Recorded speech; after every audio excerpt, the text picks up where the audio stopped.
Bueno, muy bien. Aquí estamos compartiendo con Sandra, que bueno, que gratamente ya nos viene acompañando en varias ocasiones y ofreciendo la amistad y su sabiduría. Ahora va a estar con nosotros ofreciendo lo que es la charla del péndulo de la mente, que da a varias historias. Pero bueno, ahora la historia nos la va a dejar Sandra y bueno, que disfruten y adelante, Sandra. Muchas gracias. Muchas gracias por la presentación, muchas gracias por el apoyo, también por la confianza de estar aquí y por la invitación. Para mí es todo un gusto conectarme con ustedes. La vez pasada que me conecté, noté, esta es una sanga distinta a la nuestra, es como más juguetona. Y dije, es justo mi tipo de sanga. Entonces, yo muy contenta por estar de nuevo con ustedes. Y esta memoria sobre la experiencia que compartimos la vez anterior con ustedes me hizo planear esta charla de una forma también muy alegre y juguetona. Bueno, yo me la pasé bomba planeándola. No sé si ustedes se la pasarán bomba, pero ojalá que sí. um, Y bueno, comenzar también agradeciendo a Ricardo, muchísimas gracias. Ahora no pudo estar hoy, pero por todo su esfuerzo en el Dama y en la invitación y abrirnos las puertas para conectarnos y conocernos, es un trabajo divino que hace Fernando, perdón, te estoy viendo a ti, Fernando. Aunque Fernando se volvió Ricardo, pero bueno. Eh, y también a todos ustedes por estar aquí presentes. Y bueno, para un poquito calmar las aguas que Uzi nos estaba inspirando a recordar, les propongo que meditemos por unos minutitos, un poquito para sentar la mente, estar un poquito más tranquilos. Y bueno, apreciar esa mente juguetona y ver la diferencia entre la mente juguetona y la mente un poquito más tranquila. Colóquense en una posición cómoda. Y esta posición es relajada, pero al mismo tiempo atenta.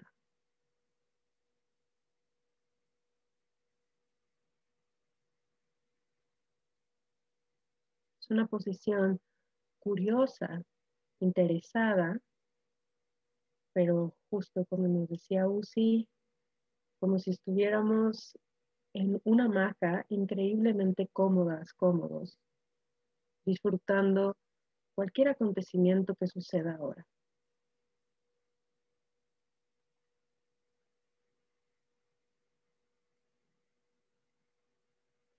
Los ojos los podemos cerrar o los podemos poner a media asta. Podemos colocar el mentón o la barbilla un poquito hacia abajo, como haciendo una ligera reverencia.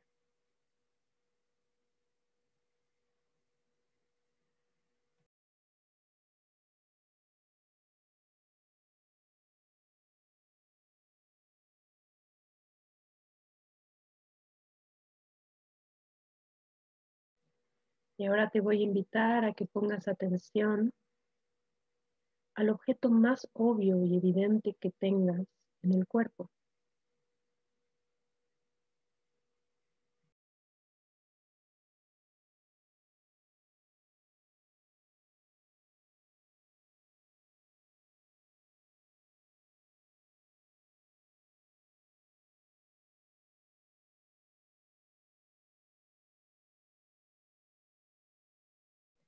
Esta atención es también una atención curiosa, interesada, pero al mismo tiempo relajada.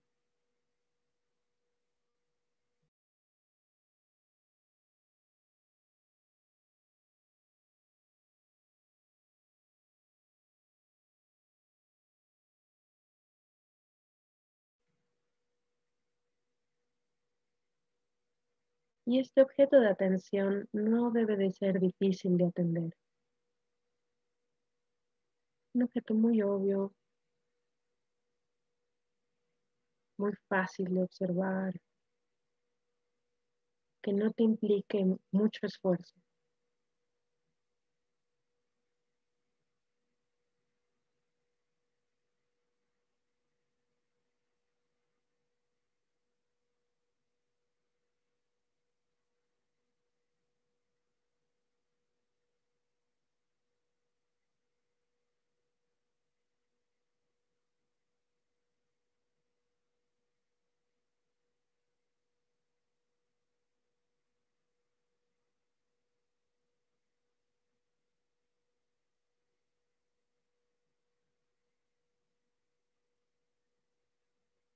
Y si te sientes cómoda, cómodo observando este objeto de atención,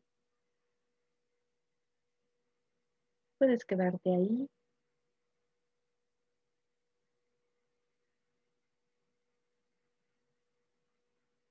notando si este objeto se mueve o no se mueve,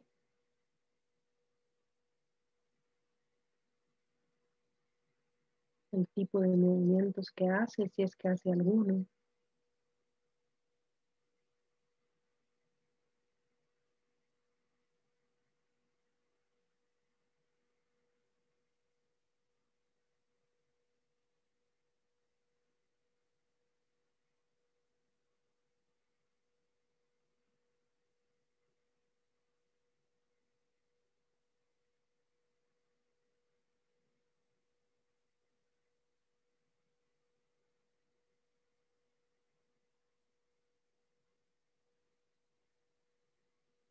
Y si te resulta incluso aún más cómodo,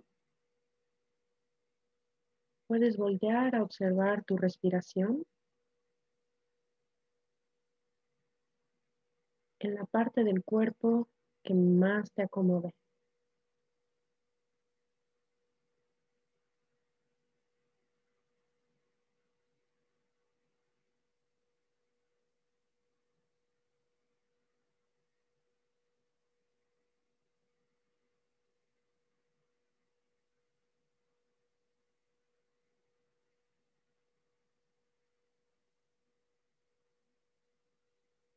Aquí me gustaría que invocaras a tu gurú interno para que te guíe en la forma más adecuada para meditar. ¿Cuál es la manera más propicia, la forma en que más se acomoda para ti en tus necesidades aquí y ahora?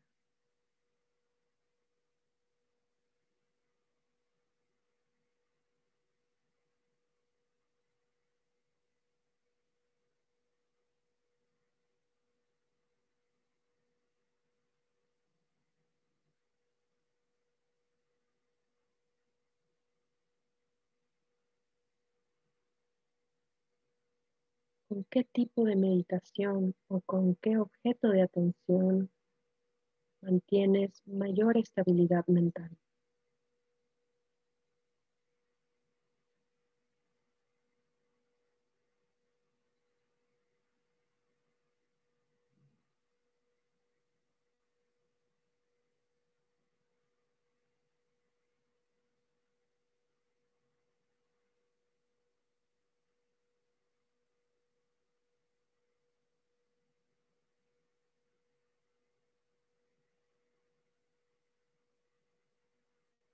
Y confía en esta sabiduría interna tuya.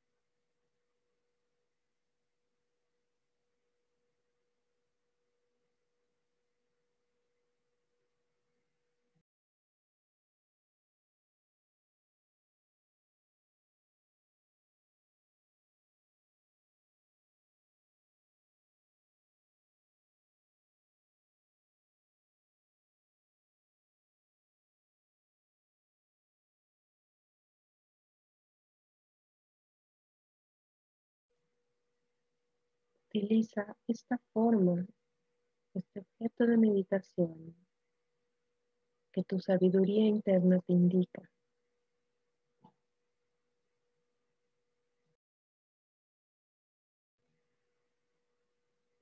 Y mantén tu atención en este objeto.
Ahora observa el estado mental que tienes ahora.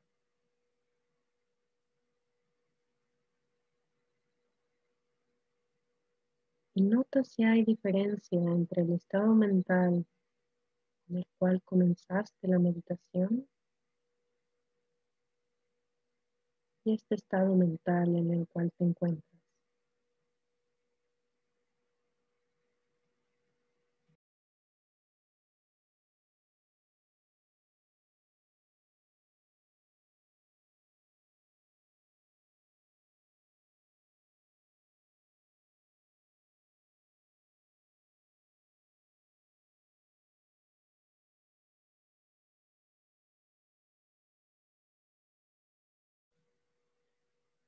¿Cambió algo?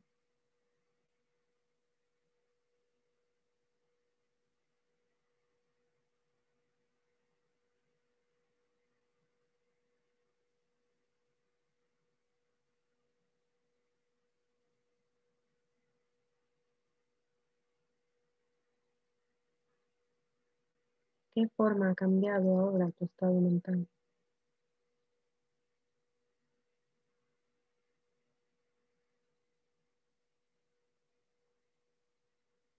Y te invito ahora a explorar cómo te sientes con este gurú interno que acabamos de invocar.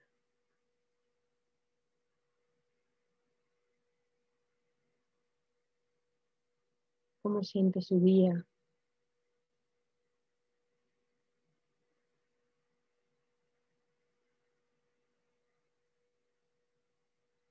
¿Tú cómo la recibes?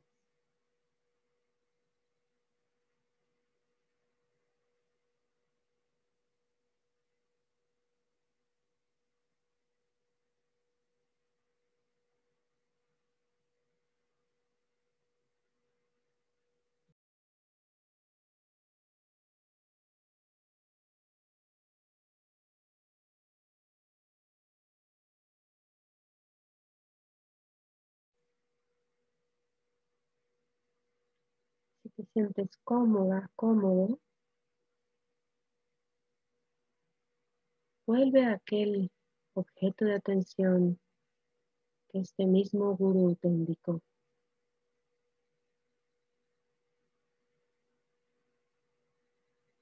¿De qué forma y cómo puedes obtener estabilidad mental?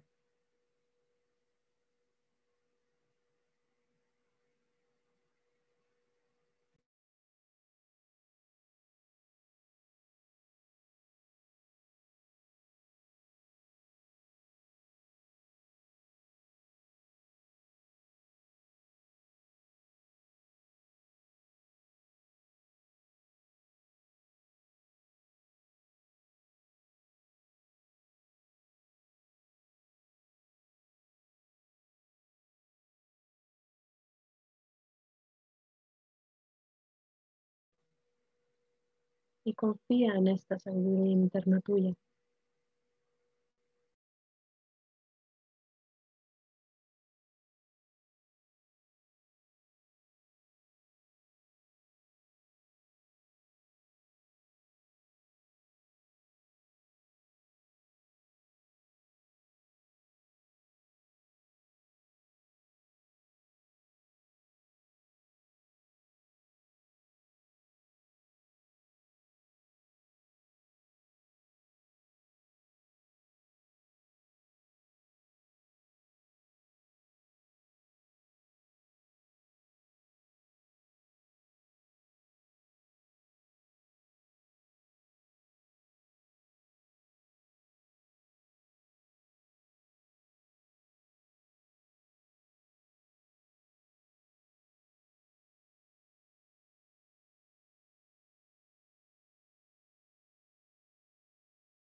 Cuando te sientas lista, listo,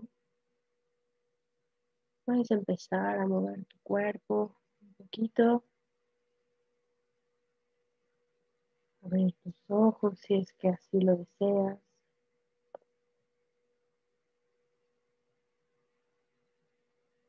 Mantenerte en esta posición de introspección, como tú desees.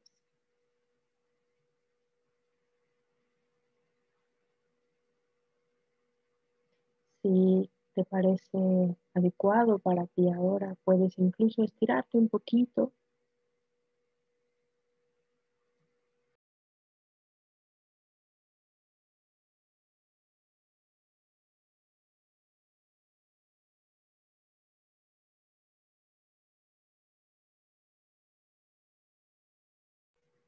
Realiza lo que más te acomode a ti ahora.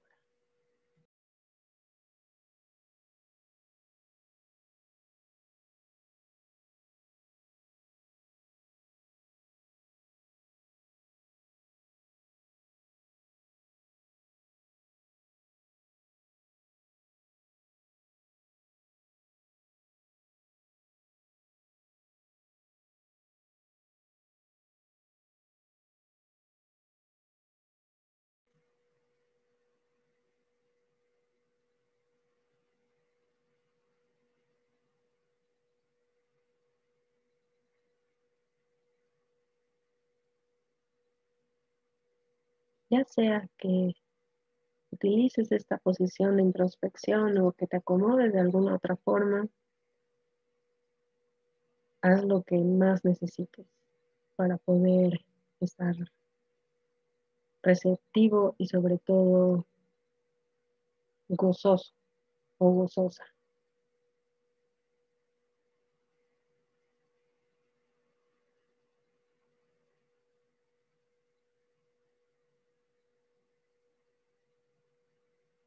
En esta charla de Dama, Ricardo me hizo una solicitud muy específica.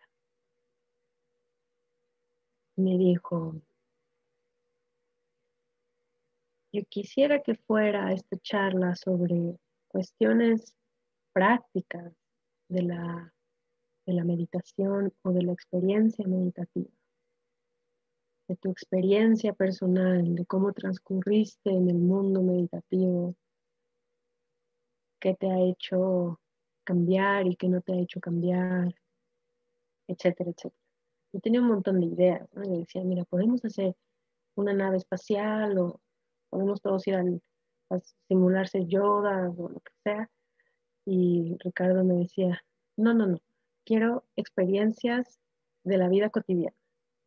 Dije, muy bien, experiencias de la vida cotidiana será. Y sobre todo de mi experiencia en el mundo del Dhamma, cómo llegué ahí y qué me ha generado. Cuando estaba planeando esta charla, sobre todo teniendo en mente estas ideas que Ricardo me había pedido, lo primero que se me ocurrió, o lo primero que la mente trajo, fue algo que Andrea Castillo nos compartió el lunes para las personas que estaban ahí.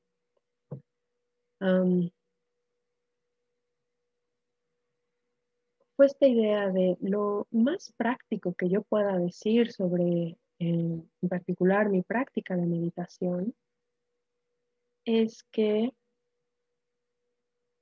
me ha generado una profunda confianza en que es posible dejar de sufrir. Eso fue de facto, ¿no? Esto es en serio, sí se puede y es real. No solo es real, en principio, el sufrimiento.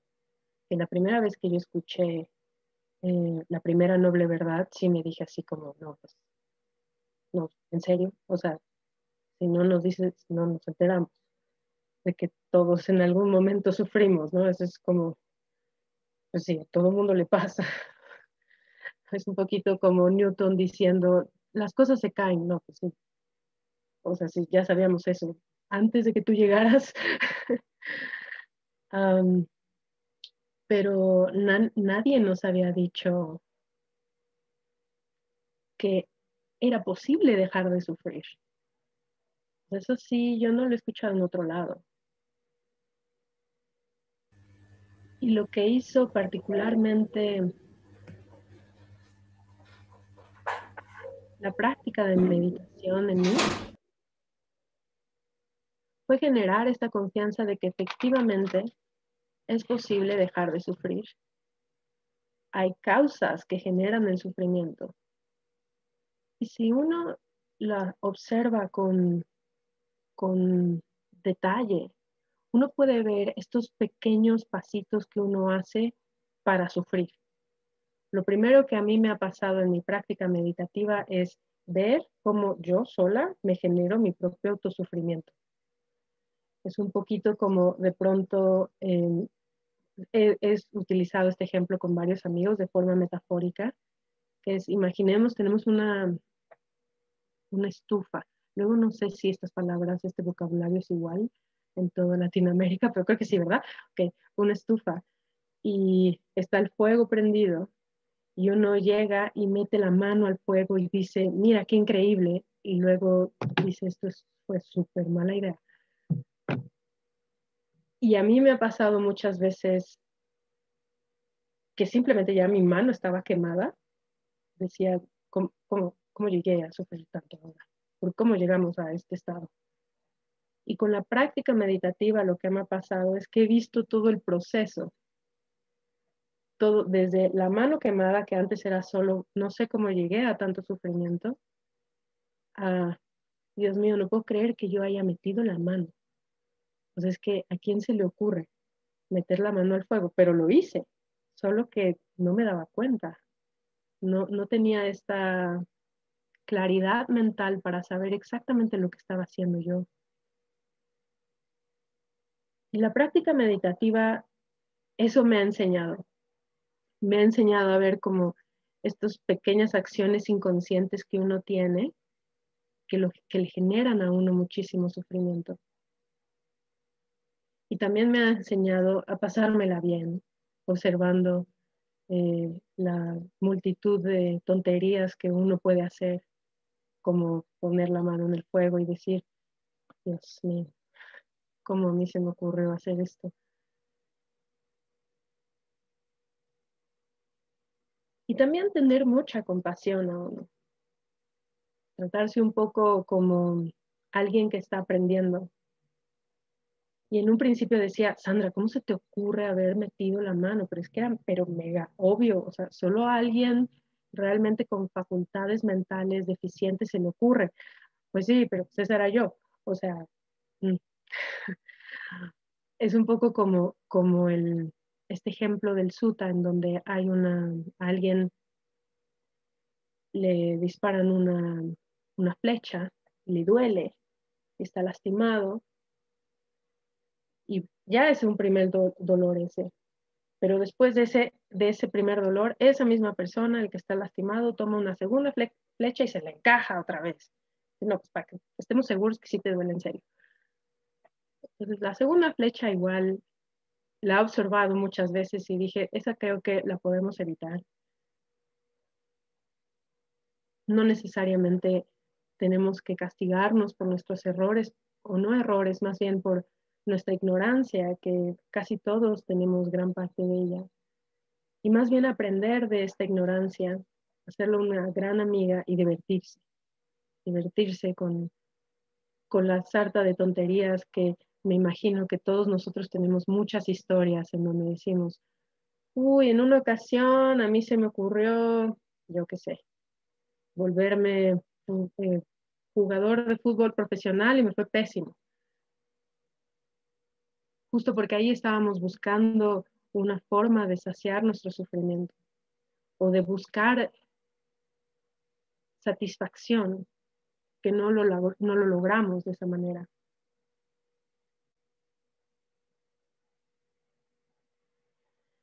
Entonces, en resumidas cuentas, la práctica para mí en mi vida personal me ha servido mucho a generar confianza y algo que decía Andrea Castillo el lunes, hablaba de pasada.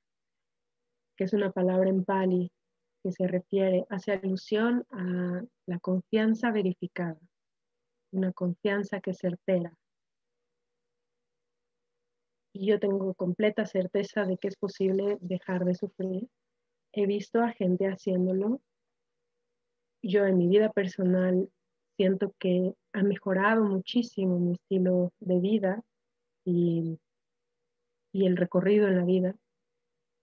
Y creo que todos nosotros aquí también lo podemos lograr. No es algo que a veces se dice que es como muy difícil, que es inalcanzable, pero yo siento que es más bien una cuestión de método, es una cuestión de seguir los pasos y tener continuidad con esos pasos. Y en algún momento uno va a llegar a ese camino. En algún momento cuando era estudiante de licenciatura, estaba yo toda revuelta porque tenía que hacer una tesis de licenciatura y no la podía acabar. Y en esos momentos vivía con mi padre. Y le llamó por teléfono un amigo suyo, preguntándome, ¿cómo estás? Etcétera, etcétera. Y yo le comentaba esto, que hacía y hacía trabajo y hacía trabajo y no veía que acabara. No veía que, yo no veo el día en que yo pueda terminar esta tesis. Y me decía él, bueno, lo bueno es que si la continúas haciendo, eventualmente la vas a acabar. Y así pasó. No me quedé ahí en el bardo de la tesis. Ya ni me acuerdo de qué era. Entonces, de la misma manera es nuestra práctica meditativa. Nada más que este es un periodo un poquito más largo, más estrecho, ¿no? No es así como un año, sino es un par de años más. No sabemos exactamente cuántos, pero mientras sigamos haciéndolo, lo vamos a lograr, vamos a llegar ahí.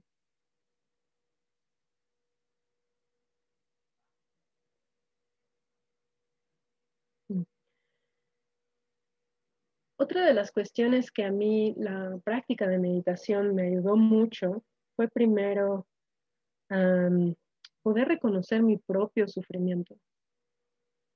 Eso fue una parte muy difícil de ver, porque en general uno tiende a correr, a huir de ese sufrimiento.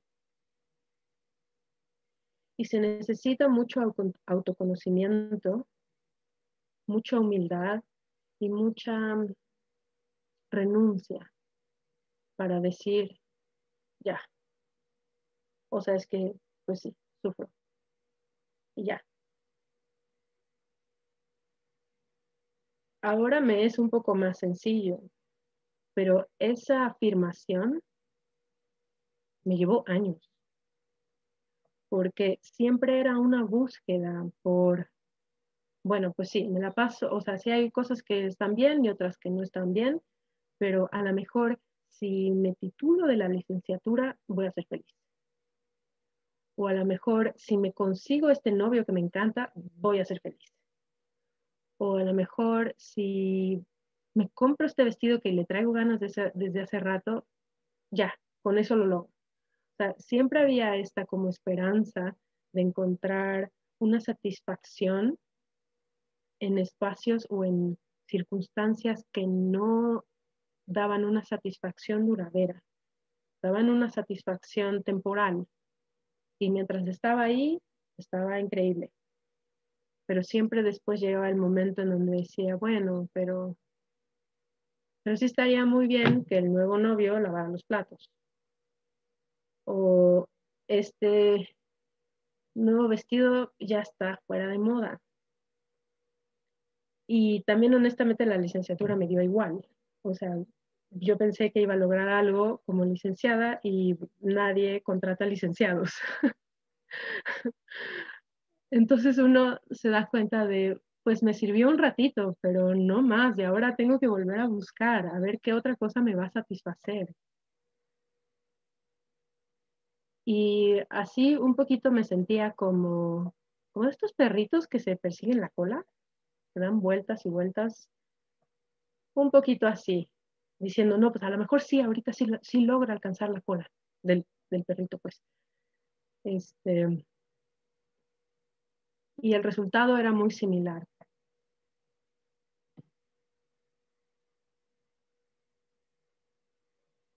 Y al buscar estas satisfacciones, mi mente se iba de a extremos, ¿no? Se iba a, bueno, comencemos esta nueva actividad que a lo mejor sí nos va a generar mucho placer, y efectivamente generaba placer temporal. O a lo mejor podemos hacer esto otro, y se iba de extremos a extremos. Entre más insatisfacción yo sentía, más búsqueda creaba yo hacia el exterior.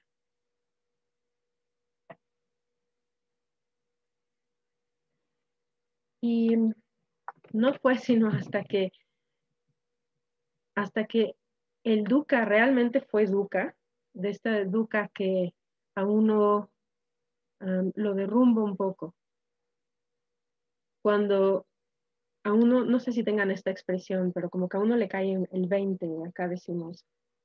¿Sí la tienen, esta expresión? No, ¿verdad? Es como uno tiene una realización de hay que dejar de correr, de perseguir la cola. Pues no está funcionando. Hay que cambiar de estrategia. Y yo me imagino que esta parte ustedes también la leyeron, pero cuando yo la leí, la primera parte de Bhikkhu Bodhi sobre el sufrimiento, me resonó muchísimo, porque no había escuchado a nadie o no había leído a nadie que lo entendiera tan profundamente como yo en algún momento lo sentí. Pues al menos expresado, ¿no? O sea, de esos momentos en donde uno dice, por fin alguien me entendió, aunque este señor ni me conoce, ¿no? Bhikkhu Bodhi. Pero me sentía increíblemente entendida. Y se las voy a leer. Dice dukkha. La palabra pali se traduce a menudo como sufrimiento, pero significa algo más profundo que dolor y miseria. Se refiere a una insatisfactoriedad básica que riega todas las vidas. No, que riega todas nuestras vidas, las vidas de todos excepto del iluminado. A veces, esta insatisfactoriedad irrumpe de forma evidente como pena, aflicción, decepción o desesperación, pero por lo general se sitúa en el borde de nuestra conciencia, como una sensación vaga o desubicada de que las cosas nunca son perfectas, nunca se adecúan totalmente a nuestras expectativas de lo que debería de ser. Este hecho de dukkha, dice el Buda, es el único problema espiritual real. Bueno, cuando yo leí esto, dije, este señor claramente entiende de qué habla. Lo ha vivido y no lo dudo de que sea monje.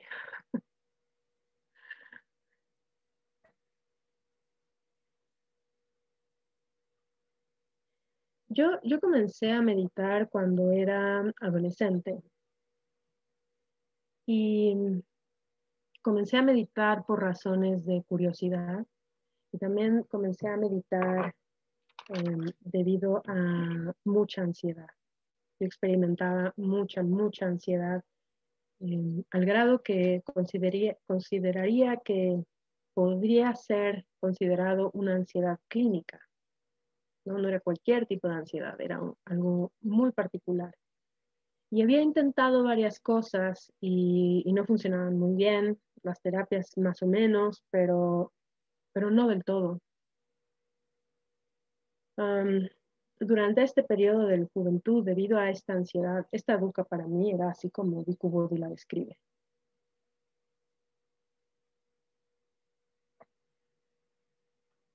Entonces, me aproximé un poquito más al budismo de una manera un poco más teórica. Sobre todo me acerqué al budismo, al budismo tibetano, que era el que era más accesible para mí en ese entonces. Y al principio me acuerdo que en mi primera clase que me dieron hablaban del Renacimiento. Y me pareció súper raro. Dije, esto está rarísimo. Pero por alguna razón me quedé. Y seguí escuchando por más raras que me parecían las historias, porque además no sé si algunos de ustedes se ha involucrado un poco con el budismo tibetano, pero tienen historias muy fantásticas, ¿no? De lamas que hacen cosas como increíbles, como Uzi ahora que se ve como lleva. Um, y, y yo decía, pues, ok, suena muy raro, pero muy bien, seguimos aquí. Um, Había una parte de esta teoría que me llamaba mucho la atención y todas estas historias llenas de magia y como de colores me parecían fascinantes, ¿no? Decía, pues suena rarísimo, pero pues hagamos como si sí, o al menos me divierten estas historias. En ese momento, y creo que es como lo que en general nos pasa casi todos en un inicio cuando estamos adentrando al budismo, tenemos un interés y un conocimiento intelectual sobre el mismo. Y algunas personas estamos más tiempo ahí en este conocimiento intelectual o teórico y otras saltan más rápido a un conocimiento más práctico. A mí me tomó un par de años. Yo estuve indagando en este conocimiento teórico por un rato, varios años, al menos unos 4 o 5, no recuerdo muy bien, pero como 4 o 5. Y este es el primer tipo de sabiduría que uno de mis maestros, que se llama Searo U Tesanilla, menciona. Él dice que el primer tipo de sabiduría es una sabiduría que se le llama en Pali Sutta Mañapanya, que quiere decir información que uno recibe del exterior a través de una charla de Dhamma, de un video, de un libro o en discusiones de Dhamma. Es simplemente información que llega del exterior. Y estuve ahí mucho tiempo en este tipo de sabiduría. Cuando las historias muy fantásticas de los lamas tibetanos me parecían muy exageradas, reflexionaba un poco de ellas, o también cuando algo de las enseñanzas del Dhamma me parecían muy lógicas y muy de sentido común, también reflexionaba sobre estas enseñanzas y me parecían, yo creo que esto es más o menos adecuado, es simplemente el sentido común. Y ese es el segundo tipo de sabiduría que justamente Searo U Tesanilla, pero en general del mundo Theravada menciona, que se llama Sutta Mañapanya. Este segundo conocimiento o segunda sabiduría se refiere a aquella sabiduría que uno ya recibió, pero al mismo tiempo uno está digiriendo, uno está reflexionando sobre aquello que le están diciendo, comentando internamente si tiene sentido, si no tiene sentido, si le va a generar a uno una sensación de gozo o placer al hacerlo o no, ¿no? O incluso si es ético lo que se está compartiendo con nosotros. Esta reflexión es importante hacerla. Es una reflexión en donde siento que la mayoría de la mente occidental se mantiene en una reflexión racional sobre las enseñanzas del budismo y si son apropiadas o no, y discernir un poco como si fuera un debate. En el mundo tibetano, de hecho, se tienen muchos debates sobre este tipo de cosas. A veces se debate sobre el vacío, se debate sobre el no yo, etcétera, etcétera. Y es desde un punto de vista muy racional.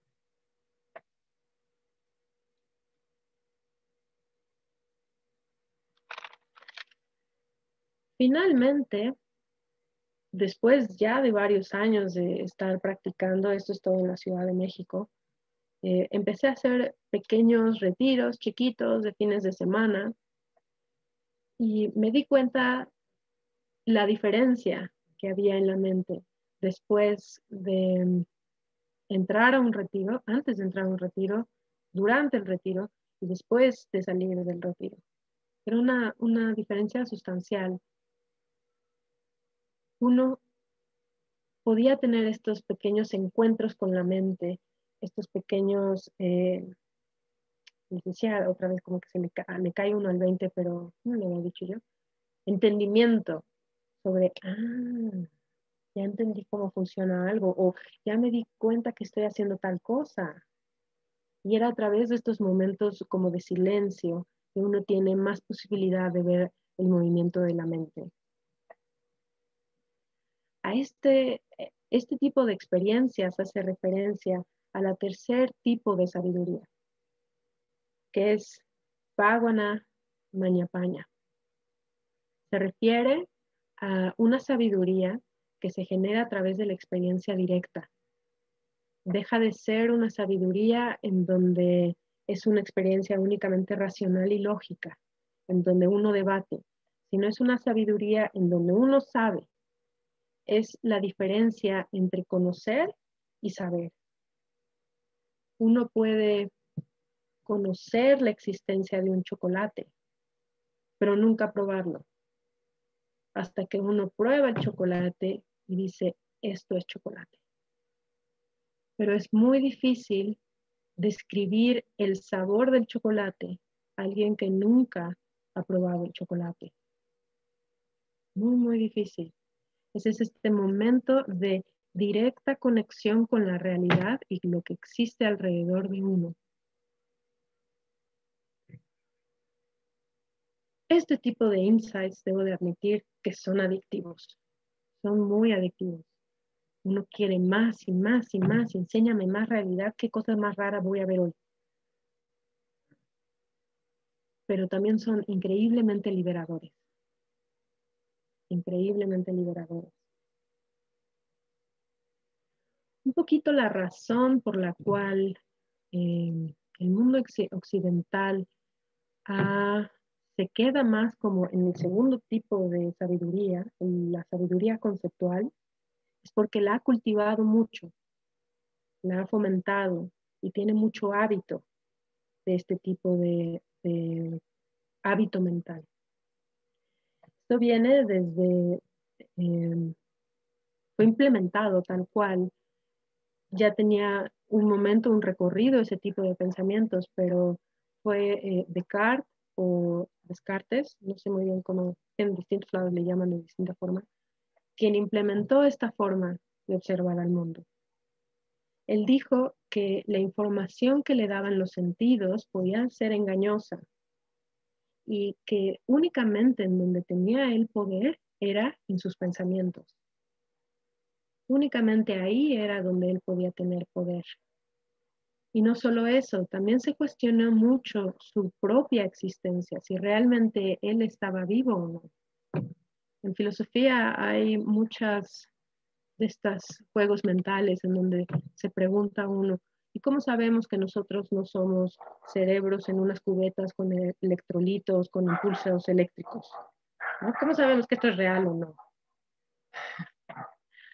Cuando uno le dice este tipo de cosas a biólogos, se pone muy interesante, que se espantan. Dicen, no, es que todo esto es real, no me quites mi realidad. Pero al filósofo le encanta destruir estructuras mentales. Y en esos debates filosóficos estaban, en el cual Descartes decía, yo necesito saber qué es lo verdadero, necesito saber qué es verdad. Y su forma de llegar a la verdad fue una forma teológica. Él comentó que a través de su experiencia únicamente eran los pensamientos los cuales él tenía poder sobre ellos. Y la perfección era una perfección divina. Esta perfección era Dios. Y por tanto, Dios, que era tan perfecto, no podía engañarlo. Y sus pensamientos eran reales.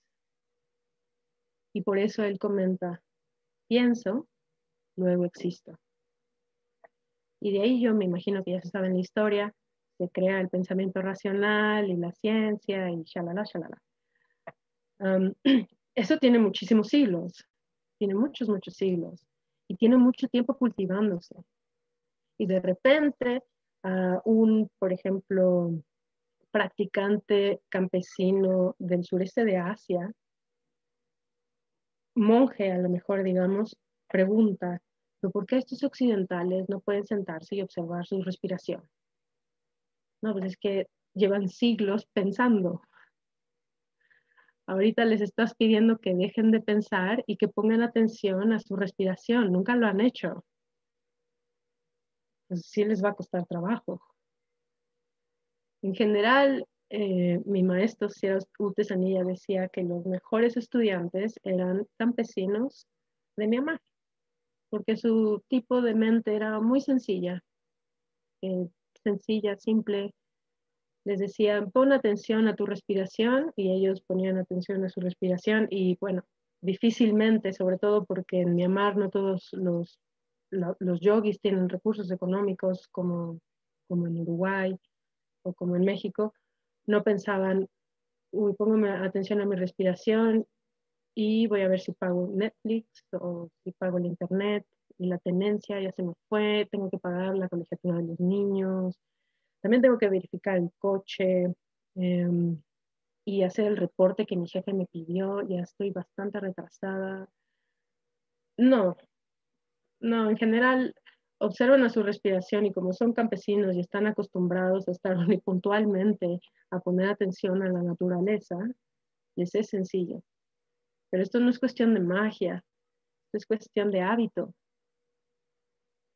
Y para saber cómo llegar a nuestro camino, o sea, para poder llegar a nuestro destino, a nuestra meta, que en este caso llamémosla A, necesitamos generar cierta metodología para llegar a A. Pero no todos estamos en la misma salida. Está este campesino de Myanmar que pues lleva como 100 metros adelante, y nosotros atrás, que todavía no nos enteramos que vamos a arrancar. Entonces se vuelve un poquito más complicado. Pero es bueno saber este tipo de cosas, justo para saber a dónde vamos. Justo en un mapa, en general, se coloca esta sección o este señalamiento que dice, aquí está usted, y si usted quiere ir a la derecha, va a encontrar el lago, y si quiere ir a la izquierda, va a encontrar el parque. Pero si no le dicen a uno dónde está, pues está muy perdido. No hay forma de usar el mapa.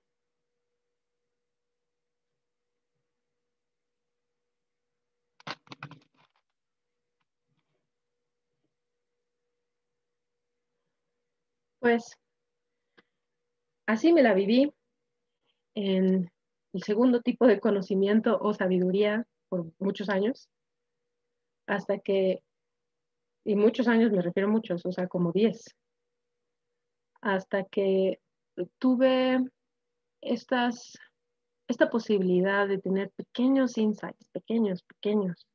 Me decía, hoy, además de que son súper fascinantes, siento que me ayudan a mí a mejorar o a hacer mejores estrategias para sentirme mejor, ¿no? Eso también es otra de las cuestiones que se comentaba en este centro de meditación donde yo iba, que el estudiante principiante en general lo que quería era mejorar su estilo de vida, estar más contentos, más en paz, disfrutar la vida, que es increíblemente válido. Y ahí estaba yo.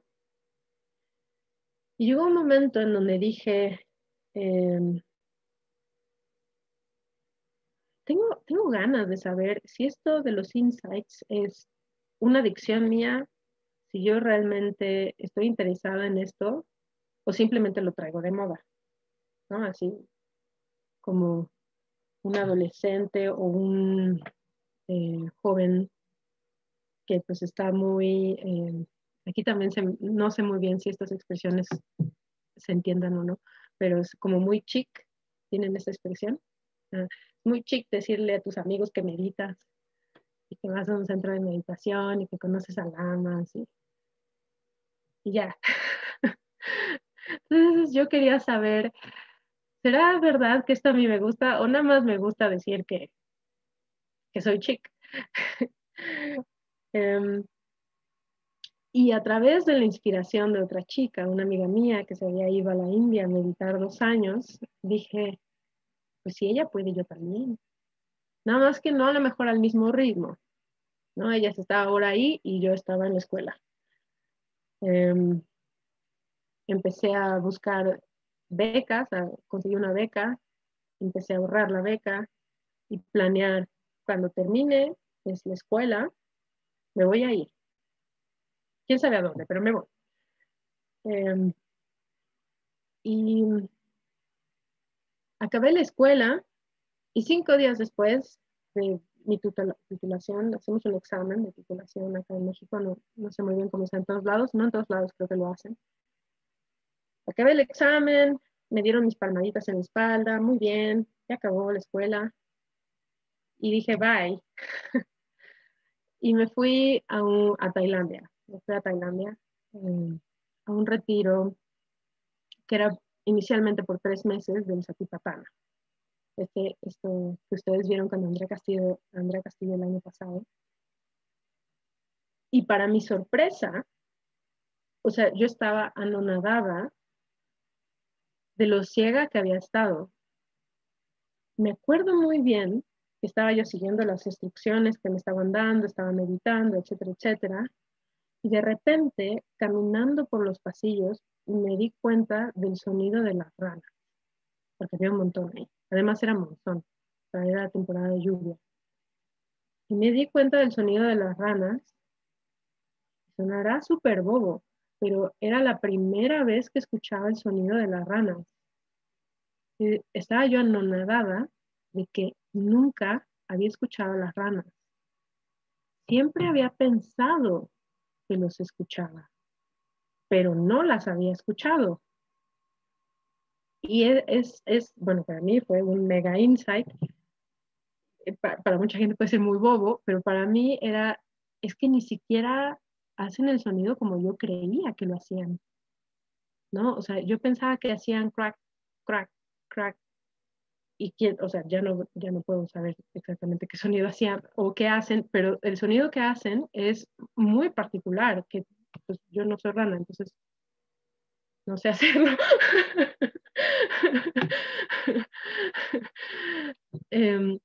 Y estaba yo anonadada por este descubrimiento de cómo es posible que la mente me haya cegado tanto en algo tan bobo como el sonido de las ranas.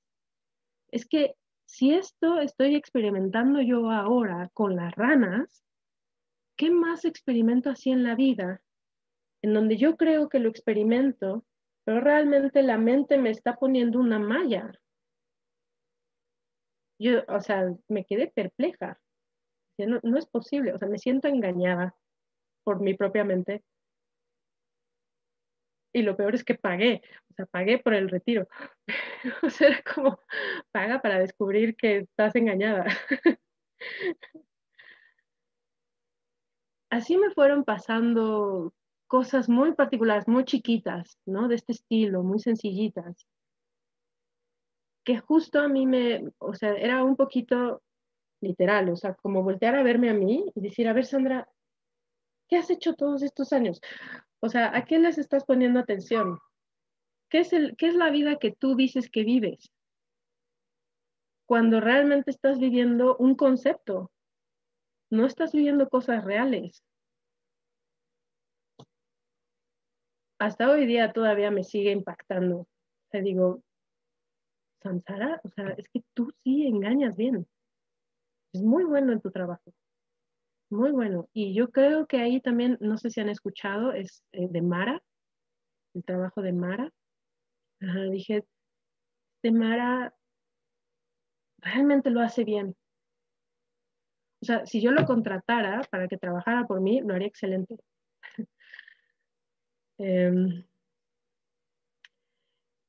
este descubrimiento para mí fue realmente muy, muy impactante y me hizo decir, no se puede acabar aquí, o sea, yo me regreso a casa y mara gana, o sea, voy a volver a lo mismo de antes.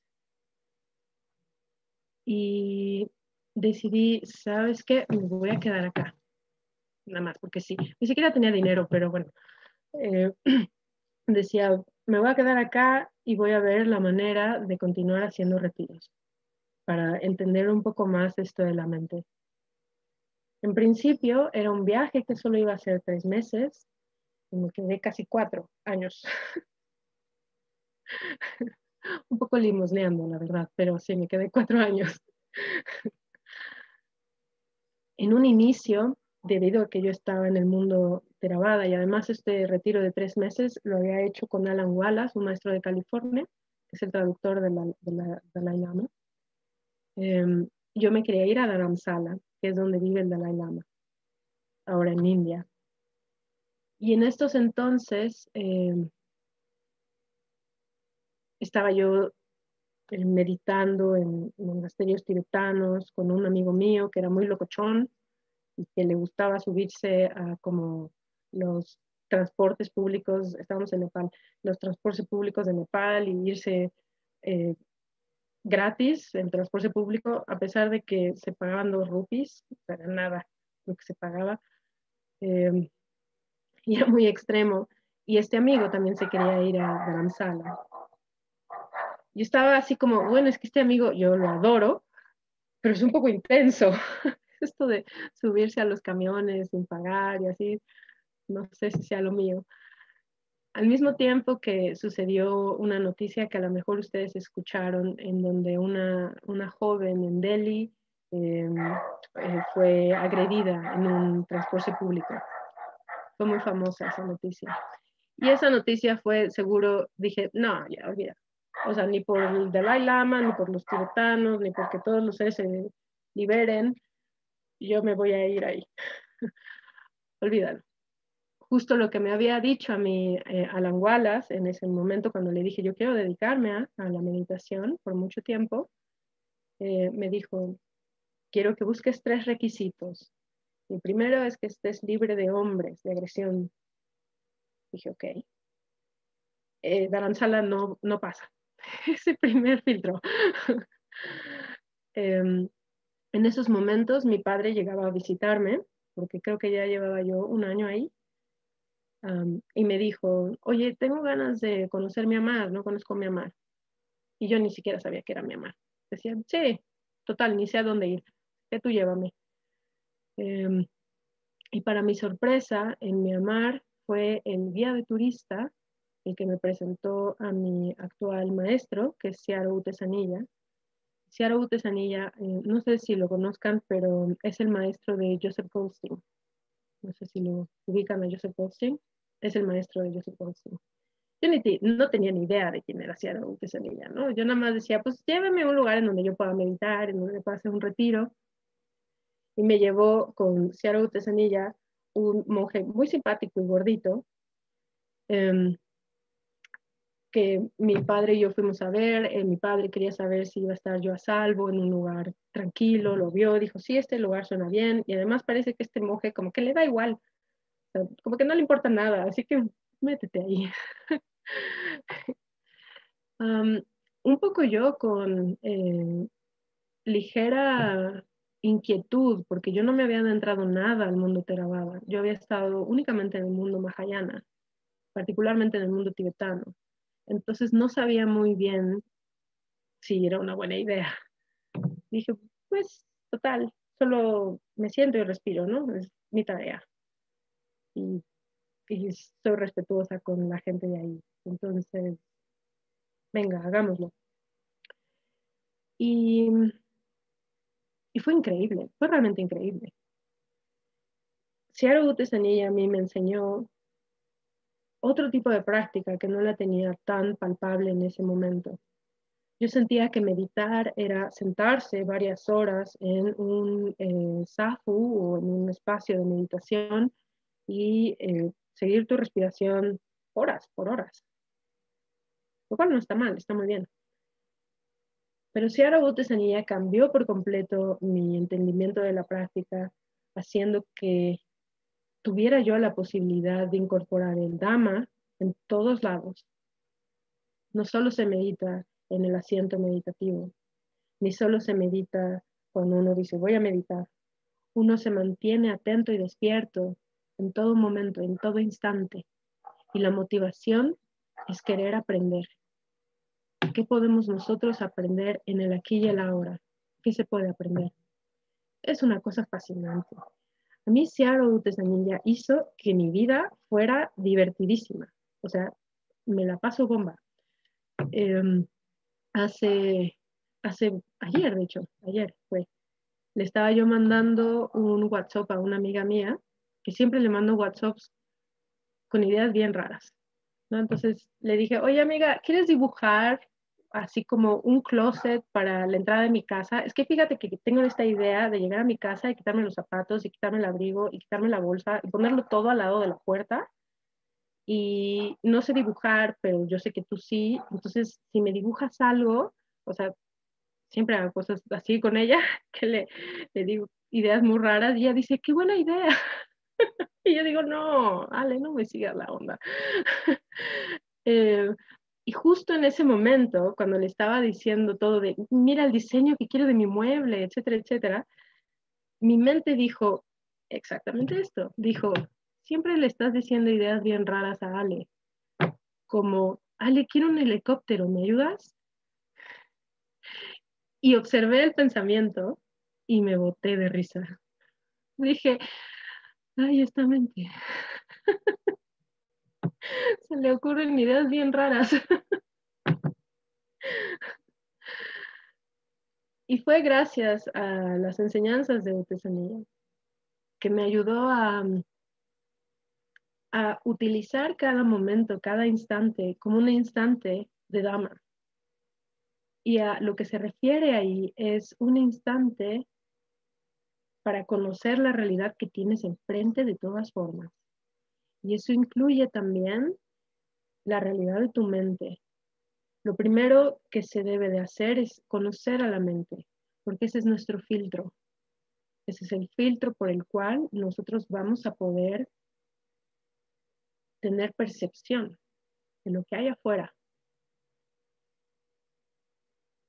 A eso se dedica Seattle Utesaniya, es Chitta Vipassana, se refiere a la meditación de la mente. A lo mejor han escuchado de otros maestros como Mahasi Seattle o la técnica Mahasi, que es esta técnica en donde uno va muy lento, va así súper como tortuga. Todos los movimientos son mega lentos. O Seattle Panditarama, que es como otra técnica en donde es como de mucho esfuerzo, como muy militar, es esa técnica de meditación. Está hecha para la gente de Myanmar, que sí son muy como, ay, no, ahorita no tengo ganas de moverme. Entonces, como despierta ya, ¿no? O sea, esas técnicas para los occidentales son pero mega malas, o sea, acaban con crisis nerviosa. Por eso yo decía, hay que saber muy bien en dónde está uno para elegir qué tipo de meditación, porque si no va a haber una crisis. Y literal, al monasterio en donde yo estaba con Seattle Utesaniya, llegaron un montón de occidentales temblando, porque llegaban de Pamitarama, diciendo, es que no puedo meditar más, no puedo. ¿No? Y Seattle les decía, no, pues no medites, solo date la vuelta. Sí, definitivamente esas técnicas no son para gente que tiene como la birria muy, la energía muy de yo hago, yo lo logro, yo conquisto, no, es como más para el acapulqueño mexicano que está en la hamaca viendo los cocos, más o menos. Eh,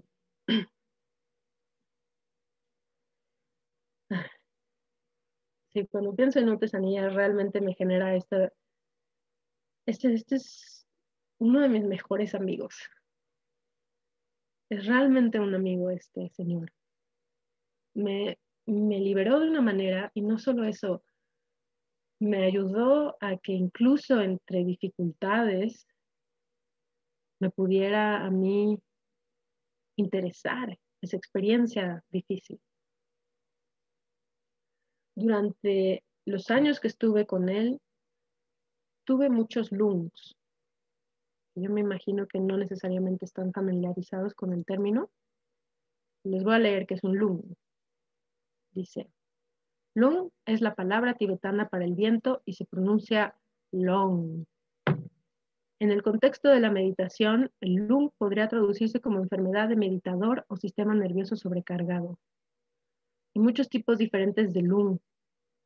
Eso lo está diciendo una monja, es un texto de una monja. Dice, no soy un médico tibetano, así que no puedo compartir los conocimientos de los libros de textos sobre el lung, pero puedo compartir lo que he aprendido en los últimos 25 años, 12 de los cuales fueron en retiro. El lung le ocurre a casi todos los meditadores, incluso meditadores muy experimentados.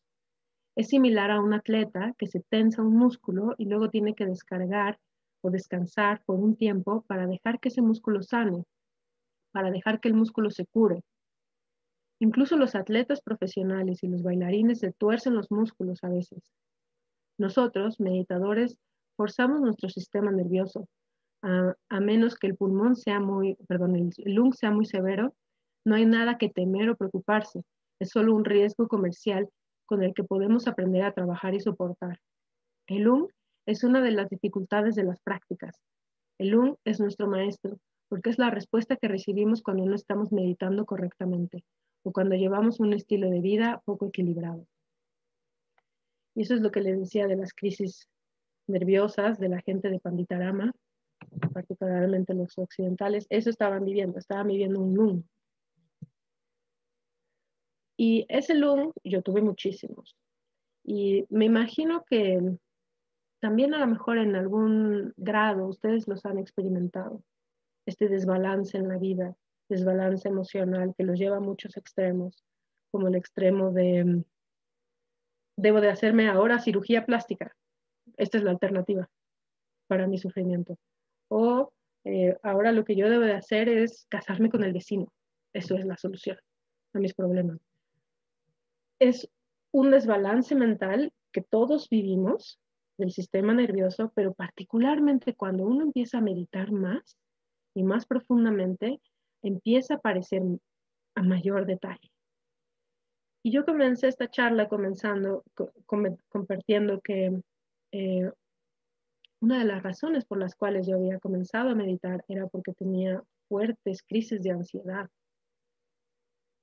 Y mientras fui meditando, se fueron reduciendo en intensidad, pero no desaparecían por completo. Y me tocó varias veces un lung en estos años de retiro, en donde yo ya no podía ir a conseguirme otro novio, o irme a comer un helado, o irme a nadar, o irme de fiesta con mis amigas. Estaba en un monasterio, estaba encerrada. Todas mis alternativas anteriores, que es la de casi todos nosotros en general, con sexo, drogas y rock and roll, no estaban a la mano ahí. Y yo decía, y ahora estoy yo, pero mordiendo la mesa con mi ataque de ansiedad, ¿qué hago? Y Seattle Utesanyía decía, tú lo que estás experimentando ahora es el péndulo de la mente. En general, nosotros tenemos mucho deseo de algo y cuando no lo obtenemos, generamos el mismo porcentaje de aversión a esa situación.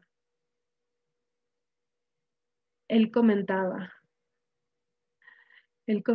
su historia, en donde estaba él escuchando a su maestro, que se llama Sheo Ming Xiaoji, así estoy hablando en Myanmar, bueno, no importa, su propio maestro, que él estaba en el Dhamma Talk intentando escuchar a su maestro y estaba muy complacido, porque además Seattle Utesanyía ama a su maestro, ¿no? Es la persona que más adora en el mundo, ¿no? Si uno quiere entender qué es meta, es cómo Seattle Utesanyía adora a su maestro. Y estaba él sentado en la sala de meditación y de repente comenzó a sentir aversión. Y él decía, no entiendo por qué estoy sintiendo aversión ahora. Si yo estaba muy complacido escuchando a mi maestro, no sé muy bien. Entonces se interesó en ese proceso y dijo, quiero explorar esto un poquito más a detalle porque me llama mucho la atención que estoy yo explorando, estoy sintiendo adversión ante algo que generalmente me genera mucho regocijo, que es mi maestro. Se dio cuenta que por la puerta del oído escuchaba a su maestro y la charla, pero al mismo tiempo se dio cuenta que estaba siendo interrumpido el sonido por también la puerta del oído, por el balbuceo de gente al fondo. Y su pensamiento, así como el que salió con el mío, con el de mi amiga, que yo le dije, siempre le pides a Ale cosas muy raras, su pensamiento fue, esta gente, ¿para qué viene a este centro de meditación a platicar? Se supone que aquí venimos todos a escuchar a G y están en la pura cháchara, bueno, cháchara es chisme en mexicano. Y se dio cuenta que si él tenía cierto grado, digamos, 30 grados de apego a su maestro, cuando no lo lograra, no escuchara a su maestro y ese deseo que él tenía de yo quiero escuchar a todo, como si fuera Superman, mi maestro, cuando algo lo obstaculizaba ese deseo que él tenía, entonces la aversión iba a ser equivalente a esos 30 grados. Y yo le dije a Ciaro, a Utesanilla, me acabo de dar cuenta que toda mi vida me la he pasado penduleando. Estoy de un lado a otro. No obtengo lo que quiero, entonces genero rechazo y me voy a otra cosa placentera. Y así me la vivo. Acá en México tenemos un juego que se llama la Krakatoa, que es como un barco. Y es un poco feo el juego, la verdad. A mí me genera mucho vértigo. Se va así y luego se va así. No sé si lo tengan allá también. Es horrendo ese juego. A mí no me gusta nada. Siempre me digo, voy a morir aquí adentro. Y me di cuenta de eso, de ese penduleada en la cual yo me he vivido. Y después al escuchar a mis amigas, a mis amigos, porque en México solemos mantener amistades muy largas, entonces estaba yo platicando con mi amiga literal, que conozco desde los 3. Y nos hemos visto en distintas etapas de la vida. Y había una etapa en la vida en donde esta amiga era súper fiestera. Para todo era fiesta, fiesta, fiesta, fiesta. Y bueno, pues así era, ¿no? Éramos adolescentes en ese momento. Y más tarde, ya más maduras, me decía mi amiga, lo que pasa es que yo vivía una ansiedad insoportable.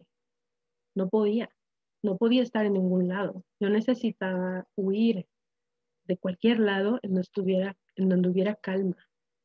Necesitaba ajetreo, necesitaba ruido, necesitaba gente, necesitaba hablar para olvidarme de la horrible ansiedad que yo sentía. Para mí esto fue muy revelador, porque uno, también me hizo entender a mi amiga y decir, pues tú y yo no somos tan diferentes. Yo he hecho lo mismo, nada más que en otras cosas, ¿no? O sea, a veces cuando yo le penduleaba más joven, me iba a extremos de ejercicio, de forzar el cuerpo para huir de la ansiedad y terminaba quebrando el cuerpo, literal, o sea, con esguinces y cosas así. Y esta enseñanza que Ciaro Utesanilla nos ofreció a todos, a mí me dio mucha luz en el sentido de observar cuando la mente pendulea, darse cuenta en vez de huir, intentar entender lo más que se pueda de ese proceso. ¿Qué se puede aprender hoy? Y a lo mejor unirlo como rompecabezas. Esos casi 4 años de retiros yo los puedo llamar el rompecabezas de mi ansiedad. La fui armando como un cachito hoy, mañana otro cachito, eso parece un osito. Y fue entendiendo más cómo surgía y cómo surgía y cómo surgía. Y la última vez que me pasó, no fue hace mucho tiempo, fue hace como 2 años, en estos ataques de ansiedad. Y para mi sorpresa, digo, no es que yo sea así como, wow, lo logré, es lo máximo, pero más bien sí me pude dar mis palmaditas en la espalda diciendo, ahora sí pudiste estar ahí, no tuviste que huir, correr, o ignorar o suprimir. Y no estuvo tan mal.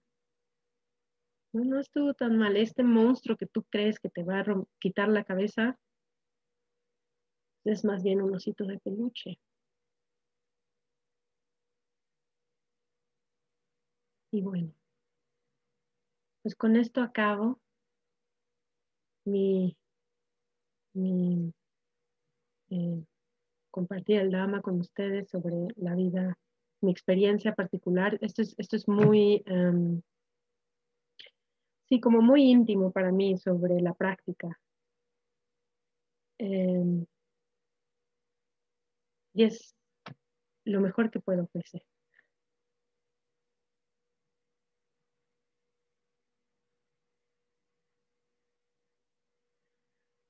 No sé si tengan comentarios o lo que fuese. Gracias infinitas. Sandra, gracias infinitas. Perdón, permiso. Adelante, adelante.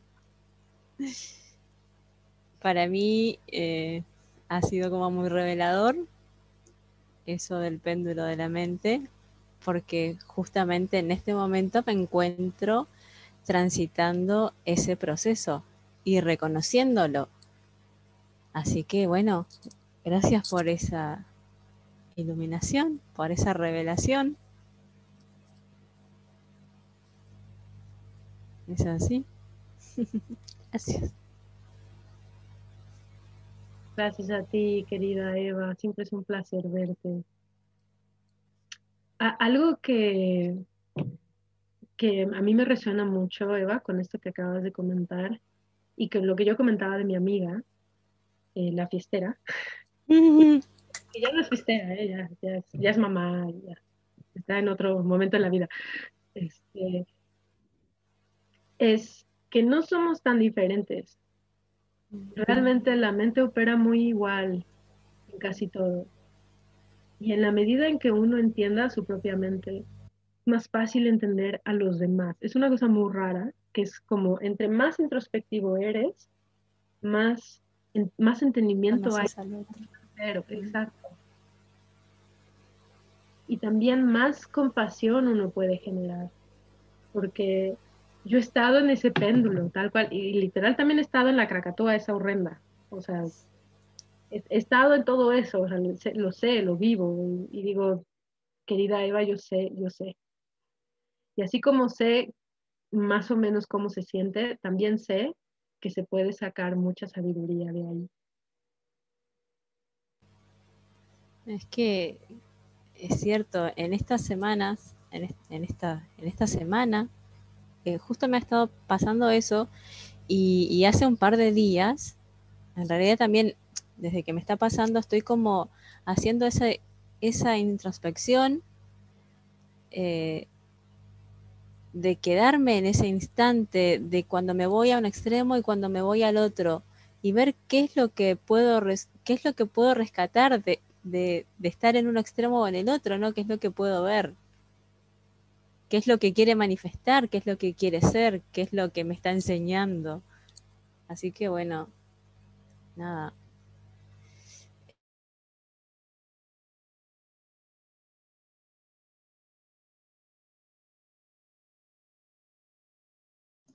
Dios, gracias.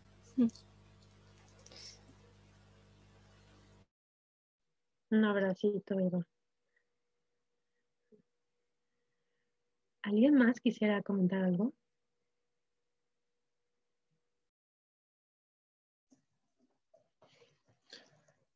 Sí, Sandra, bueno, primero que nada, bueno, agradecerte todo lo vertido, la historia realmente ha sido muy, muy rica. Muchas cosas muy importantes en las que comentaste, digamos, como mensaje fuerte, ¿no? O sea, justamente de que somos más parecidos a muchos o a todos de lo que de repente imaginamos, hasta de las personas que de repente imaginamos que teníamos muchas más diferencias o que no identificábamos los puntos en común o que no identificaban qué era lo que sentían y no podían expresar, o que mismo ellos tampoco se daban cuenta qué era lo que necesitaban, y en la medida que vamos hurgando en nosotros podemos llegar a vernos y a intentar identificar, y en ese camino, digamos, que es difícil, pero a su vez también es rico, ¿no? Y sí, y todos, en los diferentes viajes y en las diferentes etapas y demás, todos nos movemos en ese péndulo.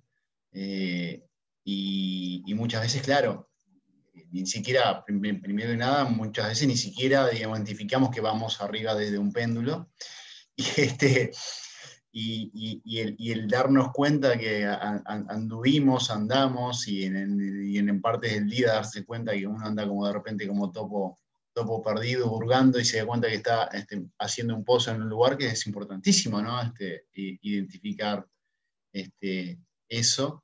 Y justamente ahí está lo que es la riqueza de lo que es la práctica, más allá de las instancias específicas meditativas que uno puede llegar a estar sentado meditando.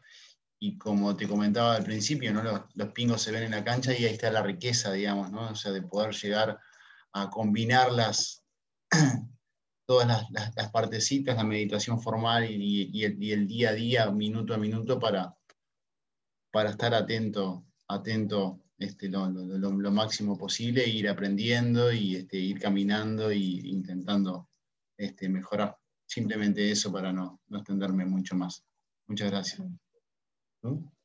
Sí, Ya aprovechamos. aprovecho. Muchas gracias, Sandra. Siempre un placer escucharte con tanta paz, con tanta dulzura, con tanto humor de la vida y de tus experiencias. Yo quería manifestar que está muy buenísimo todo este camino que estamos haciendo, y que bueno, que viví una experiencia que voy a intentar ser muy, muy, muy breve, en que uno, cuando se va cayendo la ficha de todas las cosas, que es así como decimos acá, uno cuando se encuentra en situaciones que ve que otras personas están hundidas en determinada ansiedad y angustia, y uno ve clarito cómo la mente está gobernando esas emociones de una forma que la persona no puede controlar. Me pasó con mi hija hace no muy poco, hace muy poco quiero decir, y le empecé a intentar a transmitir un montón de las enseñanzas que tenemos en forma muy, muy breve. En conclusión, no logré nada en ese momento, me corrió del cuarto porque no entendía de qué estaba hablando.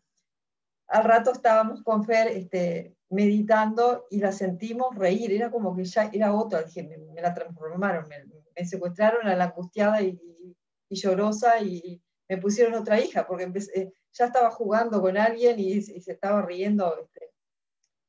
Y entonces al otro día le pregunté, y le digo, ¿pero qué pasó? Te dejé, o sea, y fue eso, me dijo, es que simplemente después, en un momento, me vinieron tus palabras y entendí, y me di cuenta que no podía estar así, y decidí cambiar en ese momento la actitud que estaba teniendo frente a determinado problema que la tenía en esa situación, y dije, buenísimo, ojalá que siempre sea así el mensaje que podemos transmitir a quienes se encuentran en un momento así.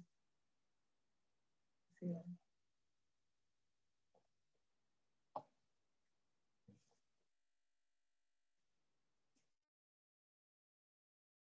Bueno, qué bonita historia, súper inspiradora.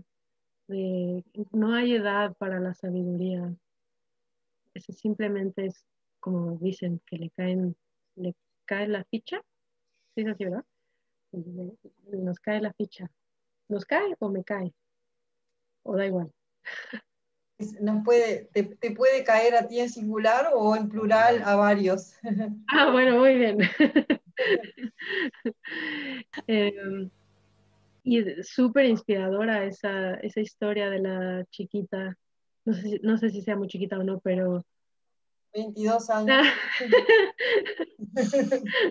Bueno, pero todos tenemos nuestro niño interno. Claro. La verdad es que darse cuenta de este péndulo, a mí no me di cuenta hasta que me contaron. O sea, hasta que Seattle esa niña me dijo que eso es lo que pasaba con la mente. Si uno, o sea, si nosotros tuviéramos la fortuna de que cada vez que empezamos a pendulear se nos cae encima un piano, como, ok, ya la alarma llegó, te estás penduleando, ¿no? Pero en general no pasa eso, ¿no? Y simplemente estamos chocando, cada quien como con péndulos, como estas, no sé si tengan allá también estas bolitas que chocan así, chun, chun, que son como un adorno. Ajá, estamos chocando con otro porque alguien más está penduleando y nosotros también estamos penduleando y ahí estamos todos como rebotando. Y no siento que sea fácil darse cuenta de este péndulo. O sea, yo le agradecí muchísimo a Ciara Utesanía cuando me dijo, no, pues estás penduleando. Y dije, interesante, creo que lo he hecho toda mi vida. Pero muchas gracias, Janet y Ricardo. Y a la próxima a lo mejor sí lo llamo el péndulo de la muerte. A ver qué se me ocurre. Sandra, yo también quería tomar un momento para agradecerte. Me encantó muchísimo escuchar cómo compartiste tan del corazón y de tu experiencia personal. Y también quería agradecerte ese recordatorio que siempre tenemos la oportunidad de parar y preguntarnos y ver dónde está la mente, qué está en la mente. Eso puede pasar cada 5 minutos, cada 2 minutos, cada 2 segundos, depende de cómo estemos y nos ayuda a reconocer la capacidad justamente de ver cómo está la mente, ¿no? Entonces, gracias por recordarnos eso. Muchas gracias, Susi, sobre todo porque parece que vienes de un mensaje galáctico.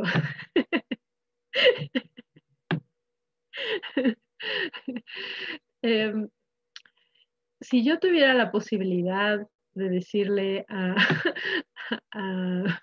no, te queremos ver, sí. Apareció Busi el pirata ahí, todo barbudo.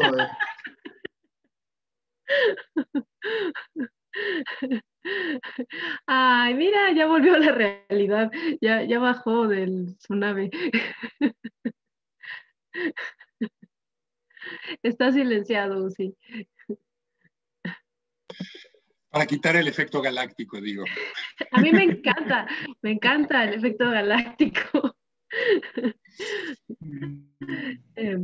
Pero si yo tuviera la posibilidad de, no sé, o sea, de tener acceso VIP, que esto lo dudo muchísimo, y decirle, a ver, Dios, creemos el universo, pero ¿sabes qué? Mira, yo ya estuve en el samsara y sí te recomiendo que nos des señales para que atendamos, como decía Uzi.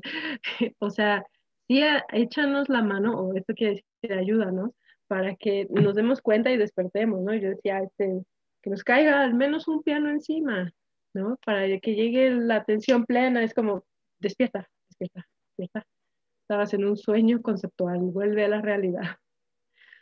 Pero no, realmente es nuestro propio esfuerzo por ahora. Todavía no he podido yo comentar mis notas al pie con el gran señor. Este, eh, y no sé si lo logré, pero sí, sí, la verdad es que sí implica mucho energía, interés en recordar una y otra vez, una y otra vez, una y otra vez. Y en el momento en que uno hace un hábito de eso, llega solo, aparece solo. Esta sati, que se traduce como atención plena, ya es parte de la vida de uno, ¿no? Así como en el mundo occidental se ha cultivado el mundo racional por muchísimo tiempo, muchísimos siglos, luego nos preguntamos, ¿pero por qué no puedo poner atención a la respiración, que es algo muy sencillo? Bueno, es que has cultivado mucho la racionalidad. Ahora te falta cultivar la atención plena. Esa es la diferencia. Pero sí, totalmente de acuerdo. Sí. También muchas gracias al recordatorio. Yo también lo tomo.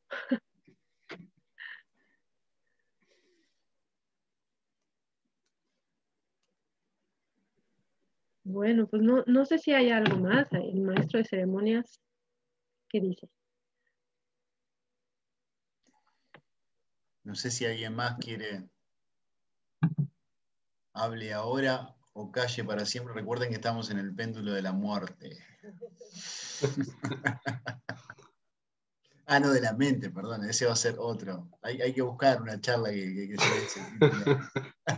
Pasaste de la muerte al amor. Te dejo, ahora te ¿Y dejo. cómo andás, Sergio? Y acá ando penduleando. Penduleando. En la esquina, estamos acá. Me encantó, me encantó. Ya ahora lo incorporé al vocabulario. Y acá ando penduleando. No te aferres tampoco, ¿eh? No te cuelgues del péndulo. Bueno, vamos a salir del modo juguetón para entrar en el modo dama. Y bueno, agradecerte, Sandra, profundamente. La verdad que hice todo el viaje contigo, estuve en todos esos lugares y conocí a todos esos maestros. La verdad que pude viajar atentamente, me encantó tu relato, tu experiencia fue muy, muy rica y bueno, no sé qué puedo aportar. Me identifiqué mucho con los extremos, ¿no?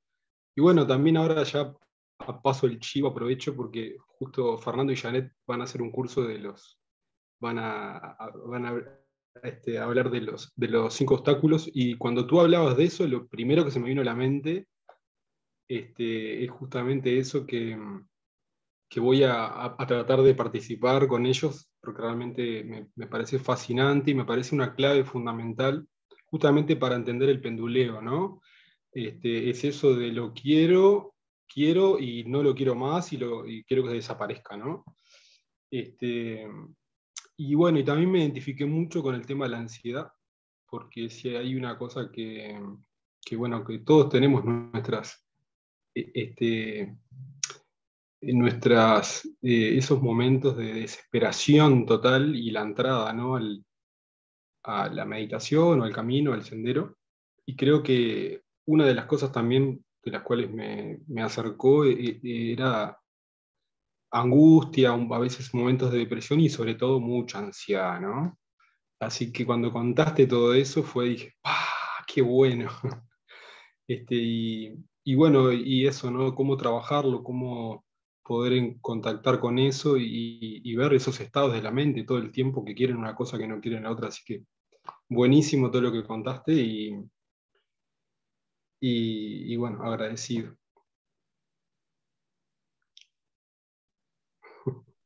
Muchas gracias, Sergio. Hay otro maestro que se llama Paok Xiaoyi. Ya sé que todos tienen nombres bien raros, pero bueno, otro maestro.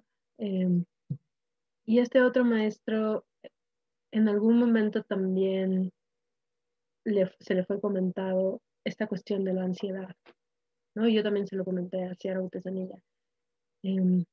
Y fue muy interesante la respuesta de Paok Xiaoyi porque él dijo, era una persona que tenía muchísima ansiedad, mucha, muy similar a la mía o incluso más. Y lo que Paok Xiaoyi dijo, es solo una mente con quilezas, solo eso. vuélvete más mindful. Es muy crudo esto que dice, pero es muy real. A veces nosotros le ponemos mucha atención al concepto y a la historia de por qué nos estamos angustiando. Cuando realmente, como tú decías, Sergio, el nuevo slang que tenemos, solo estamos penduleando. Es un penduleo, tómalo como un penduleo. Sí, mucha empatía, Sergio, en función de esta ansiedad, porque se la he vivido también. Sí, y esa capacidad de a mí, al menos lo he notado en mí muchísimas veces, de exagerar, ¿no? De como de una cosita chiquita hacerla enorme, ¿no? Y meterse ahí adentro. Y generar las condiciones para eso, y es muy, muy doloroso, ¿no? Pero porque uno mismo la crea, ¿no? Y es terrible. Y bueno, entonces sacarle un poco de trascendencia, ¿no? A todo ahí, como que... Así que bueno. Sí. Eso es lo que yo llamo, ahora, perdóname Silvia, yo voy, lo que yo llamo, no sé si ustedes han escuchado de la gente que está posesa. Aquí se dice aquí en México, la gente está posesa, pero se hace referencia a espíritus, ¿no? Poseída. Poseída. Ahí va. Poseída o posesa. Bueno, acá es el slang. Pero yo creo que todos hemos sido poseídos por nuestras quilesas y más de una vez al día. Perdóname, Silvia, ibas a decir algo. Bueno, primero que todo agradecerte muchísimo la sinceridad con que nos contaste todo lo que nos contaste. También agradecerte en nombre de Fabián, que me pidió que te agradeciera porque se tenía que retirar. Y la gran oportunidad de ver en estas charlas que tenemos, como dijiste tú, de que todos nos parecemos, ¿no? Y nos pasan cosas parecidas en algún momento de la vida. Y como estaba contando Evangelina, ¿no? En este momento a ella le está sucediendo, hoy a ella, mañana a otro, o a veces varias veces en el día también nos sucede. Pero yo pienso, ¿no? Qué gran oportunidad cuando nos suceden estas cosas. Primero que todo porque lo que le está pasando a Evangelina, importantísimo, se dio cuenta. Eso es enorme, ya se dio cuenta. ¿Qué me está pasando, no? Entonces es una gran oportunidad para justamente preguntarle a esa mente, ¿qué es? ¿Qué es? Es decir, a mí me suele suceder también, ¿no? Que entro como todo el mundo en esos estados, pero de repente me doy cuenta y digo, parate, ¿qué está pasando? Y ahí tengo la oportunidad de ver de mirar para adentro, ¿no? Y aplicar y empezar a ver todas las enseñanzas que ya tenemos, para ver, porque justamente, como nos dicen a veces, ¿no? Todas las enseñanzas que ya hemos recibido, unos en más años, otros en menos, pero hay que usarlas. Y esta es la oportunidad. Darnos cuenta, el primer paso, el primero, porque si no nos damos cuenta no podemos hacer nada. Entonces, ya me estoy dando cuenta de que algo está pasando. Y nos va a pasar otras veces porque somos humanos y aprender cuesta mucho, obviamente. Y más cuando ya se está en la cancha, ¿no? Porque ya estamos jugando el partido y tenemos que aprender sobre la marcha. Pero pienso que el darnos cuenta es el primer paso. Entonces también felicitarnos y no sentirnos mal. Es decir, me doy cuenta de que me está pasando. ¡Ah, qué gran satisfacción! Ya me di cuenta de algo, ¿no? Bueno, muchas gracias, Sandra, nuevamente. Y gracias a todos los que de una forma u otra contamos un poquito de nuestras experiencias. Sí, totalmente de acuerdo, Silvia. Lo primero es regocijarse de que está ahí la atención. Ya te diste cuenta, es que lo que decía, de si te encajan se me olvidó la palabra, una bala, nosotros no nos vamos a encajar otra. No, pues ya te encajaron una. ¿Para qué sufrir doble? Y es súper bonito ver esto, de que de hecho somos muy parecidos y tenemos, nuestras experiencias son muy comunes, porque también hace que lo volvamos menos personal, menos, esto es mi ansiedad, este es mi sufrimiento, esta es mi depresión y solo a mí me pasa. Y pues si fuese así, pues a Sergio no le pasaría, ¿no? Él diría, no, pues la mía está peor. No, no es cierto, Sergio, a lo mejor no. Em, pero lo despersonalizamos, ¿no? O sea, decimos, es simplemente algo que está pasando ahora en la mente por ciertas causas y condiciones, y ya. Y hoy me pasa a mí, y a lo mejor mañana le pasa a alguien más. O incluso hoy, ahora mismo, alguien más también lo está viviendo. No es algo que nosotros creemos. Y si nosotros tuviéramos esta posibilidad de realmente crear y de tener control sobre la naturaleza, entonces no sufriríamos. O sea, dudo mucho que alguien diga, no, yo quiero sufrir tanto como pueda. No, no suelen ser las motivaciones de la gente en general. Sino más bien tenemos que, o sea, tener esta como visión, esta visión que Seattle Artesanía tiene, que es la motivación de aprender, de querer saber lo que está pasando ahora, que este ahora es mi realidad. Y esto es lo verdadero, así Descartes decía, yo quiero saber qué es la verdad. Bueno, Descartes, o sea, ponte a ver, yo qué sé, o sea, tu respiración o tus sensaciones en el cuerpo, eso también es verdad, está pasando ahora. Pero sí, sí, totalmente de acuerdo, Silvia. Y también yo muy, muy agradecida con todos por compartir sus experiencias y por compartir su sabiduría interna, que yo ya sabía, aquí yo estoy con grandes practicantes.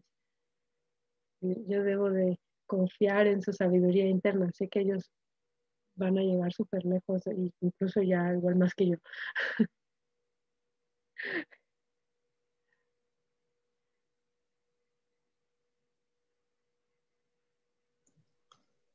Bueno, muy bien. Entonces creo que por la noche de hoy ya nos has dejado muchísimo. Realmente estábamos extrañando nosotros el encuentro los viernes y bueno, qué mejor que esta bienvenida que compartir con todos ustedes. Así que bueno, infinitas gracias. Gracias a todos. Y nos estaremos viendo el viernes que viene o antes. Mañana. No dejes para mañana lo que puedes hacer hoy. Nos vemos hoy entonces. Ya veo que no estudiaste nada para mañana, ¿eh? Nunca, todo machete. Buen comienzo. Muchas gracias. Chao, gracias. Pasen bonito. Buen fin de semana. Gracias a Gracias. todos. Gracias. Gracias, Sandra. Bye bye.